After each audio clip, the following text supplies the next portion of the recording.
Hello, Kirk Lanier here from Mission Ridge Range and Academy, joined by Gerard today. We're talking about the AR15 platform. So when you think about the engine of an AR15, what are the key components of the AR15? So the key components of your AR15 are going to be, of course, the receiver, your bolt carrier and bolt carrier group, and your barrel. Okay, and then are there what limitations do we have when you're putting together building an AR15? Are there any limitations? So the absolute limitation you cannot get around is the overall length of the cartridge in the receiver.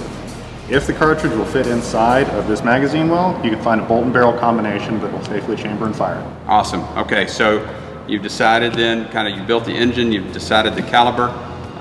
What are the different applications for an AR15? Anything from home defense, truck gun, to predator hunting, to precision shooting out to 1,000 yards and sometimes even beyond. Let's take the home defense model. If you're building that, what are you going to do differently than, say, the long range or the precision model? You're probably going to choose a shorter barrel because you don't need that extra barrel length for the velocity to get out to a further distance.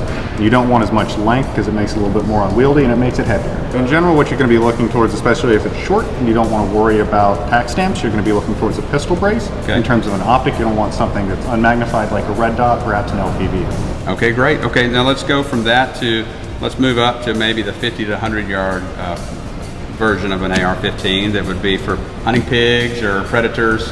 How do you modify the AR-15 to accomplish that? So you're going to want a little bit longer barrel length, get a little bit more velocity out of it. That way you have a longer, like, point blank distance. Okay. You're also going to want a little bit more magnification, potentially put something like a light on for low light situations, especially if you're hunting pigs. So if you're putting something together that's going to push out to 300, 400, 500 yards, what are the different modifications you'd want to make for that? Okay, obviously you're going to want a better optic, something that's in the minimum 3 power to 18 power sort of range. Okay. In addition to that, you want as much barrel length as you can get out of it to give yourself more velocity. You know, it's a platform that people are really drawn to, even if they don't know much about it.